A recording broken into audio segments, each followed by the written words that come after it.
En dan Bonaire heeft natuurlijk ook door de omvang, inwoneraantal en ook grotere aantallen toerisme, misschien nog wel een grotere opgave om de komende jaren veel duurzamer te worden. Ook daar grote impact van hele hoge energieprijzen op de levensstandaarden van veel Bonaireanen.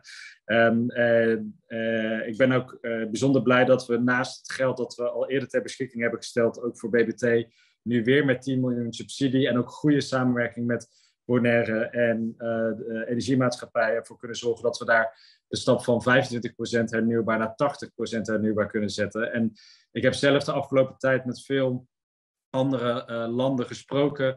Bijvoorbeeld bij de G20 in Indonesië gesproken met hoe Australië en de Pacific bezig zijn op een aantal kleine eilanden. En als ik daar noem dat we op Bonaire naar 80% gaan, dan wil eigenlijk iedereen weten hoe krijgen jullie dat voor elkaar? Want dat lukt eigenlijk bijna nergens om zo'n grote stap te zetten. Dus ook gefeliciteerd daarmee. En ik denk dat het traject dat we met TNO hebben doorlopen heel belangrijk is geweest. Want daarmee hebben we voor alle 3 de eilanden laten zien. Er zijn gewoon haalbare projecten die op korte termijn heel veel kunnen betekenen in de verduurzaming van de energievoorziening. En ik ben heel blij dat wij daarvan uit het ministerie van EZK dan een kleine bijdrage aan kunnen leveren. Misschien tot slot voor nu. We stoppen ook niet hier. We gaan nu deze belangrijke stap zetten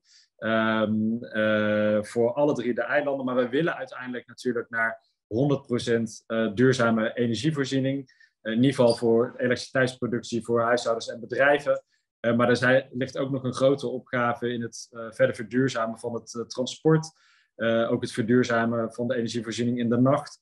En natuurlijk ook in bredere context om te kijken hoe kunnen we klimaatbeleid, zowel mitigatie als adaptatie voor alle 3 de eilanden in Caribisch Nederland echt verder verbeteren.